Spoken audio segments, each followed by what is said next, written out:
So I don't know about you guys, but I didn't just know other people could see the world differently than me growing up. Like, yeah, I had disagreements with people on certain subjects, like whether or not Harry Potter glorified devil worshipping, but I kind of just assumed that there were some universal experiences, you know?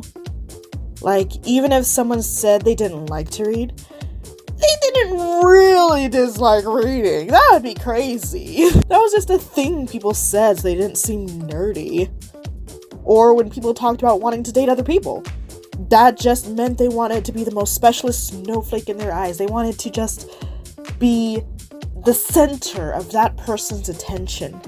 They didn't actually want to do the tango with them, you know what I'm saying? That was just something people pretended to want because it was expected of them. Obviously. Oh wait, that's not how that works? You mean all the weird descriptive urges I read in Rary Fix were actually accurate and not based on the same mindset of how magic supposedly feels? Like that's a thing for people? That's an actual thing. Huh. That's weird. Well, at least I know no one really likes being labeled as a boy or girl. It's just that one makes them cringe less than the other, so they go with that one. Oh, what's that? That's not how gender works either? You mean people genuinely feel 100% connected to either of those genders at least 90% of the time? But like, what about the other 10%? Don't they feel uncomfortable with whichever one they chose at an extreme level the other 10% of the time? Oh, that's kind of, sort of, a type of dysphoria or dysmorphia. Cool. I hate it. I hate that feeling. But at least the reading thing, that's accurate, right? What's that?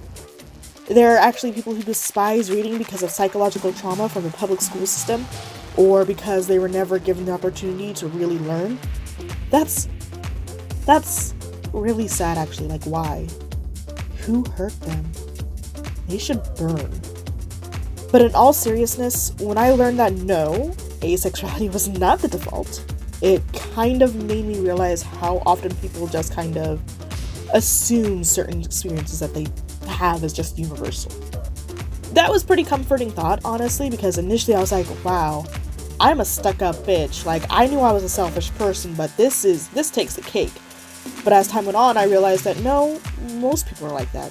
Like, the fundamental reason why Christian heterosexuals, and just heterosexuals in general, have such a tough time wrapping their mind around the idea of homosexuality or pansexuality or bisexuality or asexuality is because they have no frame of reference for that. They have always felt how they feel, basically. They've always felt that they were heterosexual. They've always felt heterosexual urges. And they just assume that everyone else is like that. And if someone says that they're not like that, they're lying. Granted, in my case, all the signs that my way of thinking was not the norm, they were all there. I just was a grade A idiot who probably had dissociation issues and grew up in a heavily Christian environment. So guess who ignored literally all of the signs? And literally everyone who would tell her that, no, it's weird that you don't want to go to Pound Town. This slime ignored all of that. Everything. I realized I was asexual at the tail end of a semi-serious relationship. The first one where I really started exploring raunchy forms of intimacy. Which, of course, I justified, despite my Christian upbringing, I justified it with the thought of, well, we don't really want to have sex, so it's okay. I'm not really tempting him because he doesn't really want to have sex. I did some mental gymnastics when it came to the sexual side of relationships. Alright, like, my goodness. For the most part, I don't regret the things that I did during that relationship. But there were certain parts during our makeout sessions where things became too much, or things happened, little actions happened that I didn't like, but didn't know why. So I dissociated during those chunks of our makeout sessions. I knew what I was feeling wasn't normal, mainly because every other time I had felt that feeling was, when I was super fucking anxious or scared out of my mind, so, that was a pretty good indicator. But I also liked some parts of it.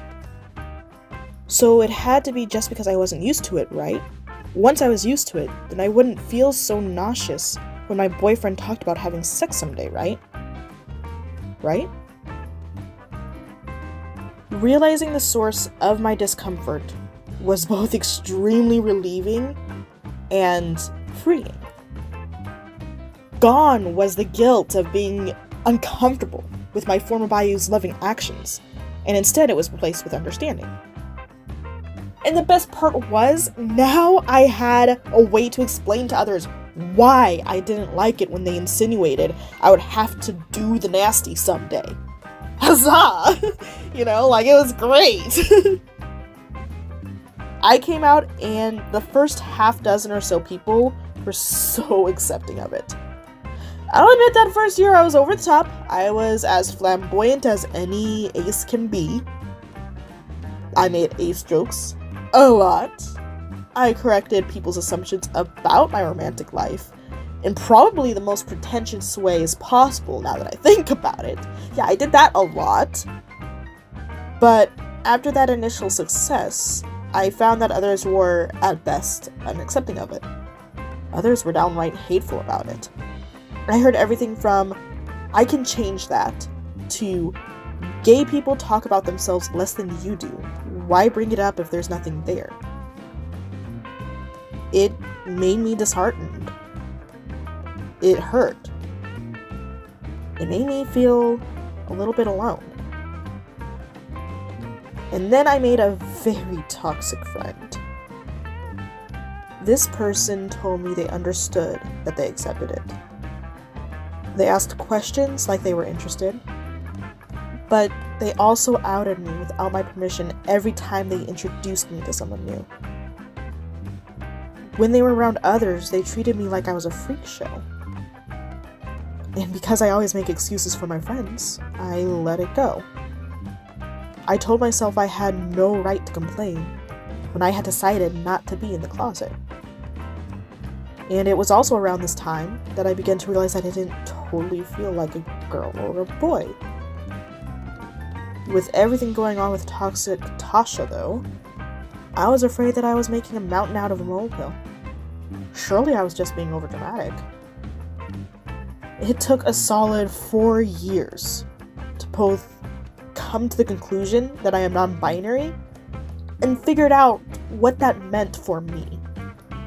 By and large, I'm gender neutral. I generally don't care. But there are times where I lean just a little bit more one way or the other. Where if I'm feeling more masculine, I experience body dysphoria. I want other people to view me as more masculine, and because I cannot emulate that with my body shape in an easy way,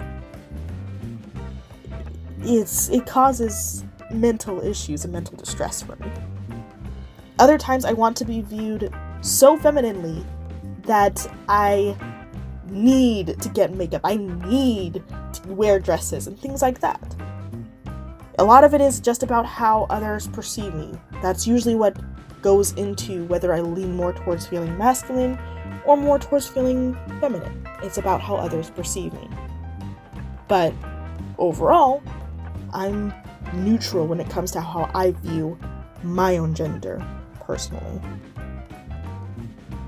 As you can imagine, going through these stages where I was always feeling neutral and didn't care how others perceived me, to wanting others to view me as more masculine or more feminine, it made it more difficult to figure out what the fuck my gender was even doing.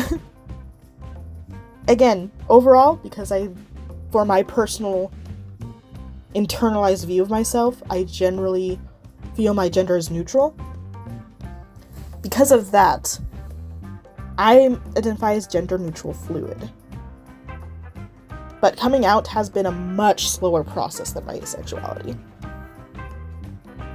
The experience with toxic Tasha hurt me so deeply. I'm literally terrified of being that weird non-binary friend. So I don't. A couple of my sisters know. My best friend knows. I got into a discussion on Facebook with a friend who shared an article by a doctor that I personally believe is very transphobic, and I brought it up there. So overall, I'm not really deep in the closet. I'm not hiding it, but I'm definitely not just sharing it whenever I like to, like I do with my asexuality. I just don't have the energy to defend two fundamental truths about myself to people who I know, people who I love, and people who I want to accept me. Especially not this year. I especially don't have the energy or time for that this year. But I don't know y'all. Like, I have no idea who the 7 of you watching this are. So I have no problem saying it here. I am gender neutral fluid. It's a mouthful, but that's the best descriptor I have for you. I'm asexual. And I just realized I didn't even touch this circus that is my romantic attraction and how that works for me. For right now, I'll just say that I am on the aromantic spectrum. And we'll leave it for that right now because the details of it are kind of a mess. Kind of longer explanation, so maybe something for another day, another video. In the meantime, though, enjoy the last week of Pride Month.